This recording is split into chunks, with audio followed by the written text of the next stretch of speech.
한국교통연구원에 따르면 이번 설 연휴 기간 총 2,780만 명, 일평균 834만 명이 이동할 것으로 예측됩니다.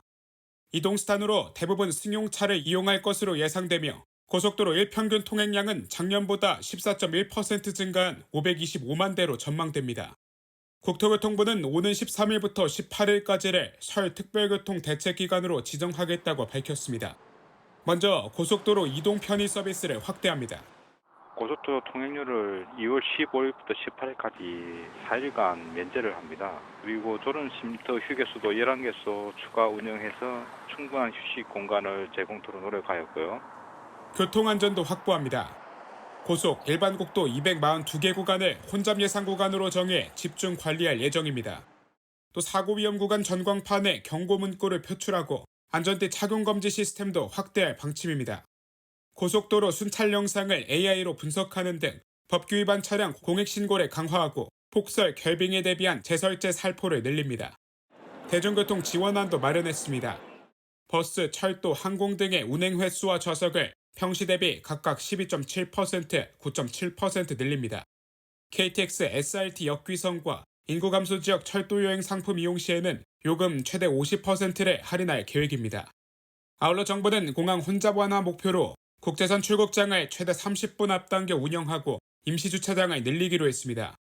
국내선을 이용하는 다자녀 가구와 장애인에 대해선 주차비를 면제할 방침입니다. KTV 조태영입니다. 설맞이 온누리 상품권 환급 행사가 시작됐습니다. 국산 농축산물과 수산물을 사면 각 최대 2만 원을 돌려받을 수 있는데요. 전통시장은 모처럼 활기를 띠고 있습니다. 최유경 기자입니다.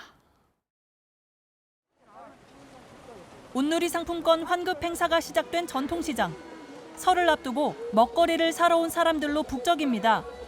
정육점을 찾은 어르신은 한 근만 사려던 한우를 더 담아봅니다. 환급 혜택을 받기 위한 최소 금액만큼 맞춘 겁니다. 67,000원어치 그렇게 사시면 2만 원 벌어가는 거예요. 수산물 가게는 명절 자주 찾는 동태와 조기가 불티나게 팔립니다. 주로 이 동태 전하고 오징어, 참조기 오늘 많이 팔았어요.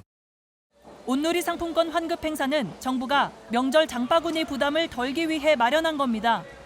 국산 농축산물과 수산물을 사면 각 2만 원 한도에서 구매액의 최대 30%를 온누리 상품권으로 돌려줍니다. 3만 4천 원 이상 구매했다면 만 원을, 6만 7천 원부터는 2만 원을 환급받을 수 있습니다. 한돈 시켜서 산적거리하고 만두속 그러고 국거리 6만 7천 원. 이번 행사는 14일까지 전국 전통시장 200곳에서 실시됩니다. 일부 시장은 농축산물과 수산물 환급 행사가 동시 진행됩니다. 행사 기간 한 사람이 농축산물 2만 원, 수산물 2만 원을 돌려받을 수 있어 최대 4만 원의 환급 혜택을 볼 수 있습니다. 환급을 위해서는 구매한 영수증과 휴대전화 또는 신분증이 필요합니다. 부스 위치와 운영 시간은 농축산물 할인 지원, 수산대전 누리집에서 확인할 수 있습니다. KTV 최유경입니다.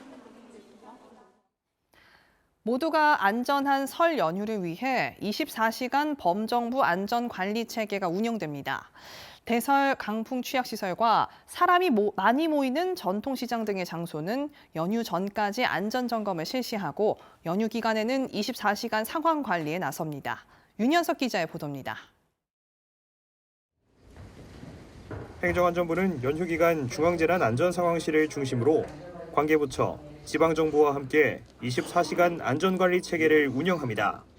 연휴 기간 매일 상황회의를 통해 사고 현황 정보를 각 기관과 공유하고 재난과 사고 발생 시 신속한 대응에 나섭니다. 대설 강풍 취약시설과 사람이 많이 모이는 전통시장, 지역축제 등 장소는 연휴 전까지 안전점검을 진행합니다. 발견된 위험 요소는 즉시 조치합니다.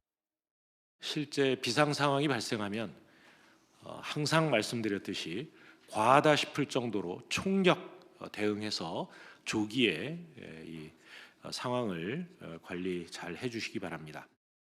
소방청은 연휴 기간 특별 경계 근무에 나섭니다.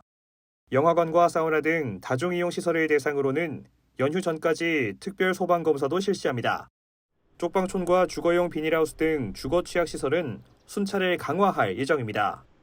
연휴 기간 응급의료 체계에 차질이 없도록 조치도 나섰습니다. 구급상황관리센터 내 상황요원을 보강, 공백이 생기지 않게끔 준비합니다.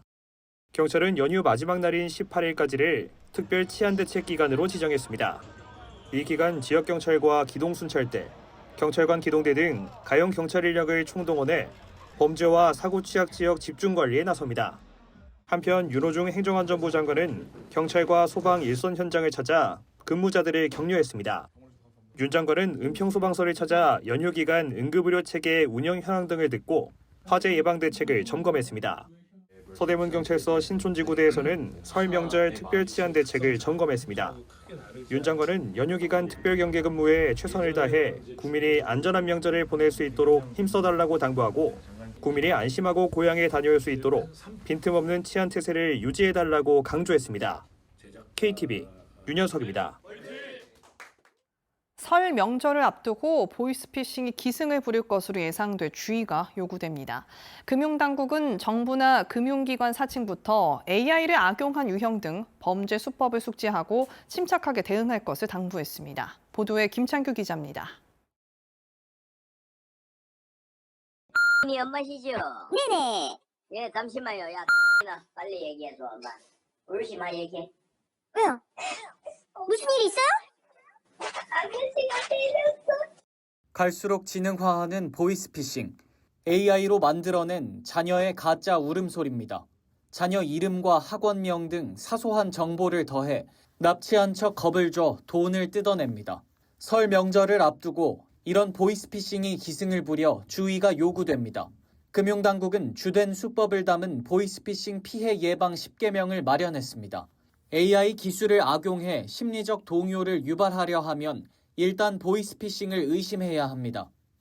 스스로 공개한 정보들을 가지고 특정한 사람을 찍어서 이게 피싱을 시도하는 거죠. AI 도움을 받아서 영상과 음성까지도 정확하게 표현을 하잖아요. 그만큼 피해를 입을 확률은 위험성이 또 높아지는 거죠. 피해자를 고립하려는 것도 주된 수법입니다. 구속 수사를 면하게 해주겠다며 모텔에 투숙하도록 요구하는 식입니다. 검찰이나 금융감독원 등 기관 사칭형 전화도 꾸준히 시도되고 있습니다. 보이스피싱으로 의심될 때 우선 전화를 끊고 경찰에 신고하는 게 중요합니다. 이와 함께 아이의 신변을 직접 확인하거나 기관 대표 번호로 전화해 사실을 확인하는 등 조처해야 합니다. 대출을 빙자한 사기도 유의해야 합니다. 금융당국은 기관 명의가 아닌 계좌에 입금을 요구하면 즉시 중단하고 금융사를 통해 진위를 확인하라고 안내했습니다. 또 공탁금과 보증금 등 명목으로 선입금을 요구하면 100% 사기라고 덧붙였습니다. 등기나 카드 배송 등 다양한 이유로 앱 설치나 링크 접속, 특정 연락처로 전화를 요구하는 것도 대표적인 수법입니다. 금융당국은 범죄 수법을 숙지하고 침착하게 대응하면 피해를 방지할 수 있다고 강조했습니다. 이동통신사가 제공하는 통화 앱을 설치하고 금융사 안심차단 서비스에 가입하는 것도 예방에 도움이 됩니다.